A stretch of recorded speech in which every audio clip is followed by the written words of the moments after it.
Hey guys, so today we're going to be talking about the upcoming Dragon Ball Z Super Budokai Tenkaichi 4 announcement. Whatever it ends up being called, I don't think it'll actually be called Dragon Ball Z. It'll probably be either just Dragon Ball or it'll maybe even just be called Dragon Ball Super Budokai Tenkaichi 4 if they want to go with the 4 or not. But we're going to be talking about the roster, the potential roster of full playable characters that we could see in this game, how many characters there could be, and how it could stack up to other Dragon Ball games that we've seen in the past. Now, before we jump into the actual discussion, I think it's important to make one note, and that is that on the Dragon Ball official website, which is literally called Dragon Ball Official, that's how you know it's official, I guess, they have made distinctly an announcement, well, I guess a post, that is referencing the announcement of this Budokai Tenkaichi game, and they specifically do mention in the post that the game, one of the main advantages that this game had, and one of the things that the fans definitely do like about the Budokai Tenkaichi series, is the fact that they had so many playable characters. So they definitely recognize that that is a very important factor in determining how successful this game will be. So I'm hoping that that means that they will seriously consider adding at least a high percentage of the amount of characters that we've seen throughout the older Budokai Tenkaichi games. So that's really important to mention before we jump into the discussion, because I think that will actually play a part in how this plays out. Okay, so first things first, I think it's important to look at the history of Dragon Ball Arena Fighters, which is what the Budokai Tenkaichi series is. How many characters are in each title, the patterns of how many playable characters there are from series to series, and that sort of thing, because I think based off of that information, it would give us the best chance to predict how expansive the roster of Budokai Tenkaichi 4 could potentially be. So specifically taking a look at the last installment in the Budokai Tenkaichi series, which of course would be Budokai Tenkaichi 3, that game had a grand total of 161 playable characters, including transformations. And when I say including transformations, what that means is basically just classifying different forms of each character as its own character. So for example, Super Saiyan 2 Goku would be considered a different character than Super Saiyan 3 Goku, which I think makes sense because there's different characteristics associated with the forms, right? So Super Saiyan 2 Goku has different moves, has different animations than Super Saiyan 3 Goku, so I think that's fair. I think it's fair to classify each transformation as its own character. But still, even with that in mind, 161 playable characters is insane, which is literally among the most expansive roster we've seen with any fighting game, not just Dragon Ball, literally any fighting game. This roster, 161 characters, you just don't see it. And especially these days, you don't see that. So moving on to the next game, we have Dragon Ball Raging Blast, which was developed by Spike, which is actually the same development studio that developed the Budokai Tenkaichi series. So I think it is relevant to mention this, at least for now, and I'll mention why later. But keep in mind that the Raging Blast series was actually developed by the same studio that developed the Budokai Tenkaichi series. But that will be important, so don't forget that. So in total, Dragon Ball Raging Blast 1 had a total of 73 playable characters, including transformations, which certainly is a pretty big drop-off when you consider that the Budokai Tenkaichi 3 game had 161 playable characters, almost 100 total less characters. So that is definitely a pretty significant change. When we move on to Raging Blast 2, obviously the direct successor to Raging Blast, that game actually had 100 playable characters, including transformations, so we're talking about a 27 playable character increase from the first installment in the series. So why is it important to look at the Raging Blast series when this new game, aka Budokai Tenkaichi 4, was, specifically mentioned to be a new installment in the Budokai Tenkaichi series?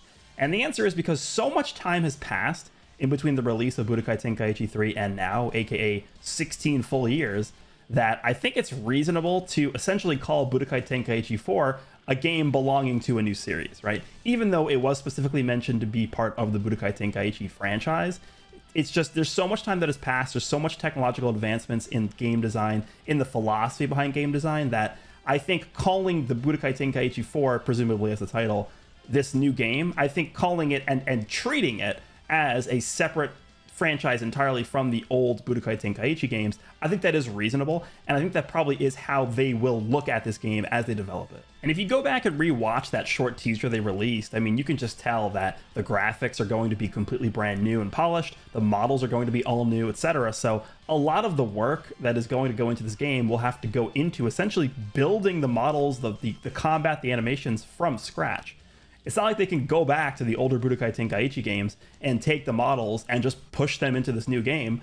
It's a 16-year difference, right? So the technology and expectations that the players have right now is just way too high for them to skimp out like that. And I think this is precisely the same approach that the developers took, Spike, the same developers from Budokai Tenkaichi, the Raging Blast series. Pretty much it's going to mirror what's going on today as it was back then, right? Going from Budokai Tenkaichi 3 to Raging Blast 1, I think will probably be a similar approach they take going from Budokai Tenkaichi 3 to Budokai Tenkaichi 4, just based off of the time difference, technology's difference, the expectations of the audience. All of these things are going to contribute to the fact that a lot of ground up work is going to be essential for creating this game. As compared to Budokai Tenkaichi 3, you'll notice that in Raging Blast, a significant amount more detail was put into the creation of each character. And it's not just solely about the graphics either. We're talking about just, even just the facial expressions of each character were much more detailed, and the fact that the entire game was in the 60 FPS. And so I think tweaks of that nature sort of allow each character individually to be more unique. And I think things of that nature certainly are hand in hand with the expectations that players have. Which is obviously prominent amongst current day players, right? So a gamer's expectations in the current day, I would say, are much more, up to a higher standard than they were 16 years ago. So in order to meet those expectations, a lot more work is going to have to go into developing each individual character as opposed to the work that went into making each character 16 years ago. So the point that I'm trying to make with this comparison is, as I mentioned, Budokai Tenkaichi 3 had 161 playable characters, including transformations. And then the very next major release as a Dragon Ball Arena Fighter game, Raging Blast, had only 73 playable characters, which of course is less than half of the amount of characters that the previous game had. And so as a conclusion to this initial point, I think it's fairly reasonable to expect that we will be getting significantly less playable characters in Budokai Tenkaichi 4 as opposed to Budokai Tenkaichi 3, using the jump from Budokai Tenkaichi 3 to Raging Blast as an example based on the points that I just discussed. But hold on, because this is just in reference to the initial roster of the game, and in this day and age, as you guys might know, we have something called Please! No! DLC, aka downloadable content. And to that point, we'll take a look at the most recent Dragon Ball Arena Fighter, the Xenoverse series.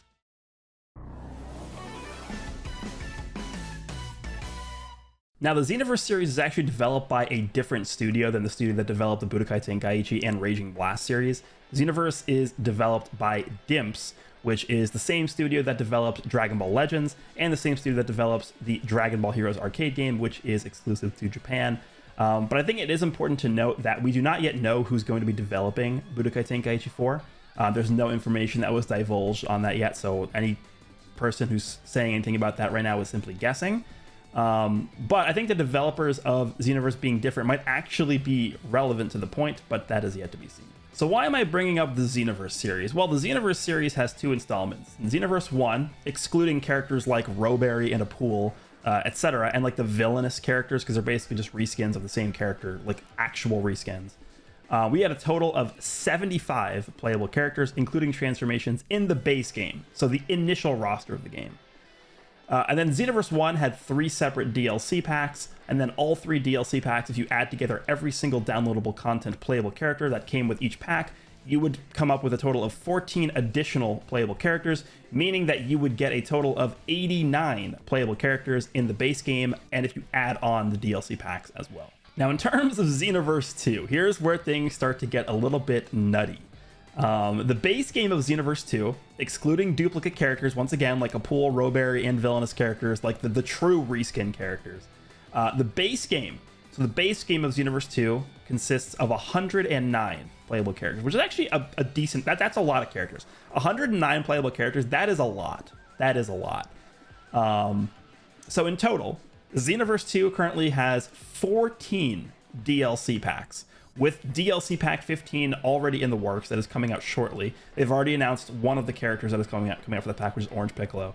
So if you consider the DLC packs alone, there are a total of 49 playable characters from all of the DLC packs for Xenoverse 2. So if you combine this with the base roster of the game, you actually get a total of 158 playable characters in the base game, plus the characters available from the DLC packs. And the reason I think it's worth mentioning the Xenoverse series and the way it's handled is because this is just the way that games are developed these days. The initial roster of the game is set in stone, and then any additional characters that they want to add post the initial launch of the game is added through DLC, right? And there's multiple reasons why they would add characters via DLC, right? Either they don't have enough time to add those characters into the game through their initial development before the release of the game. New content for whatever the IP is of the game. So for Dragon Ball, like Dragon Ball gets a new anime series, or Dragon Ball gets a new movie, where new characters or new forms are introduced. And so if they want to add those characters to the game, then obviously the only way to do that is to provide them through DLC content. And then the other option, I guess, is because they want to separately sell you the characters in the DLC packs as opposed to having them in the base game, which I think everyone would agree is very, very scummy and annoying. And I'm not going to get into that discussion here, but those are basically, the reasons why I think DLC has become as prevalent as it has recently in the gaming industry. And I definitely do not see that changing anytime soon, especially for Dragon Ball, as we have seen with the Xenoverse series. So now that we've discussed pretty much every single past Dragon Ball Arena fighter and how they've handled their playable character roster, what are my overall expectations for Budokai Tenkaichi 4? So in conclusion, I would say that it goes without saying that I do not expect Budokai Tenkaichi 4 to just, in its base game, the base character roster, the initial roster, to eclipse Budokai Tenkaichi 3's 161 playable characters. 161 characters is a lot, and with a lot of those characters essentially being reskins of other characters due to having very similar, if not exactly the same movesets, similar animations, I'm not exactly sure that players would take to that design philosophy as kindly today as they did 16 years ago when Budokai Tenkaichi 3 came out. So, I think people, more quality with individual characters these days would just go a lot farther with the way that people expect things to transpire right now.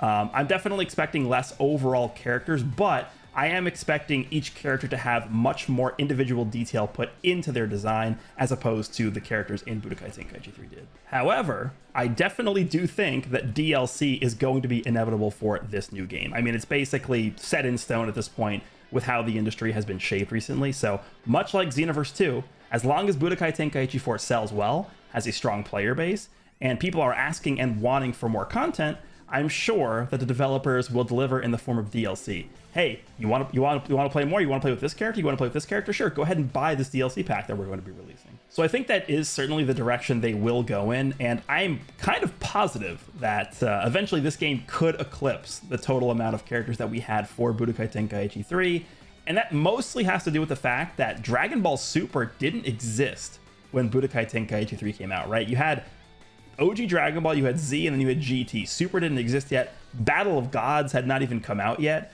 We didn't have any of these crazy god forms. None of these god of destructions existed. So there's a lot that could potentially happen in this game because of the fact that Dragon Ball Super is an entire new franchise that they have to basically churn out these new characters for. I mean, we're talking about all the different god forms of Goku and Vegeta, UI Goku, Blue Vegito, Blue Gogeta, Beerus, Whis, Dragon Ball Super Broly, Beast Gohan, Cell Max from Dragon Ball Super Superhero, Jiren, we have Hit, we have Goku Black Rose, we have Zamasu, we have Fuse Zamasu. There's just so many amazing characters they can go to for Dragon Ball Super that will for sure be included in this game. I would be aghast if they did not include every single character I just mentioned. They have to be in this game. They just have to. And trust me, they know what characters will sell the best. They know what characters will entice people to purchase this game. They know. So I wouldn't be surprised if some of these characters were intentionally left out of the base roster of the game so that they could go sell them to us later in the form of DLC, right? That wouldn't surprise me if they left out Beast Gohan to later then sell him to us via DLC. But that is yet to be seen. We'll see how they handle it. I'm not going to come to any conclusions yet on that just because I don't want to be pessimistic, but we will see how they handle it. All those characters at some point will for sure be included in this game, and it's just going to be a wild, wild experience. So anyway, just to wrap up this video, I can see the base roster of this game being very similar to Xenoverse 2, I think, somewhere in the ballpark of 90 to 110 playable characters is probably what I would say in terms of the initial base roster of the game. And of course, as I mentioned, we will for sure, this is not up for debate, this is not a question, there will be DLC for this game because it's simply not possible to include all the characters that they would want to include in the base game. So don't even question it. There will 150% be DLC in this game.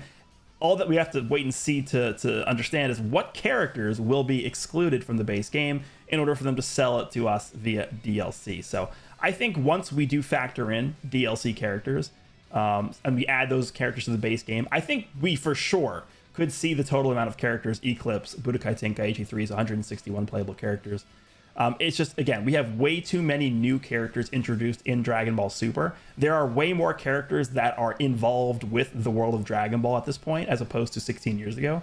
So I think by the end of this game's lifespan, it for sure, undoubtedly, I could see it eclipsing 200 characters for sure. But it's going to take a while to get to that point, just because they will be released via DLC. That is without a question. One of my ultimate hopes for this game is that I understand that the expansive roster is very important, and they understand it as well. Again, they mention that being a main driving force behind the success of the franchise in their post on the official website. However, one of the things I really want to emphasize here, and I'm sure most of you will agree with me, is I really don't want them to sacrifice quality for quantity.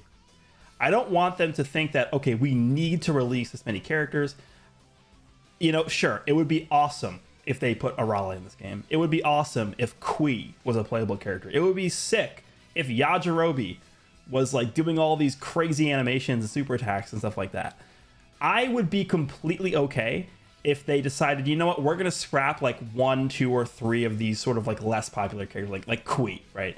Or I don't know, like Sharpener from the like the Orange High School saga, like the Great Saiyaman saga, right? Characters that don't really play a vital role in the story. It would be cool to play as those characters, but if they're going to be sacrificing time that could be spent developing more important characters like Gogeta Blue or Super Saiyan 3 Goku, I'd rather they spend more time polishing and developing those more important characters that people really love and are defining traits of the Dragon Ball franchise. I would rather they spend their full time developing those characters and not sacrificing time spent developing them to develop characters like Yajirobe and stuff like that. Now, it might not have to be a sacrifice, right? They might have time set aside specifically to design those less popular characters, but I just don't want them to sacrifice the quality, is the point I want to bring up with this. So we'll see if that ends up being true, and hopefully the quality is great across the board, because that's my hope for this game, and I'm sure everyone here is hoping the same thing. So I think that just about does it for this video. So let me know down below what you guys think of what I discussed in this video. How many playable characters do you think are going to be included in the base roster of the game? And how many DLC packs do you think we're going to get? You think we're going to get to the Xenoverse 2 level of having basically 15 DLC packs with 50 characters included in all the DLC packs? I don't know. I don't know if the game will go that far in terms of just continuing to push out these characters. Hopefully it lasts for a long time. So honestly, that is the sign of a good game. Like Xenoverse 2 pushing out these DLC packs even today, so far out after its initial release, I think is a good sign for the game, and I think it just is indicative that the game is doing well. So we'll see. I mean, it's not necessarily a bad thing, but it could get pretty repetitive after a while. But yeah, I will be continuing to cover everything Dragon Ball Z Budokai Tenkaichi 4 related as soon as we get more updates on the game. Kind of insane still that this game was even announced. Still kind of in disbelief here, but hope you guys enjoyed this video, and I will see you guys all in the next one.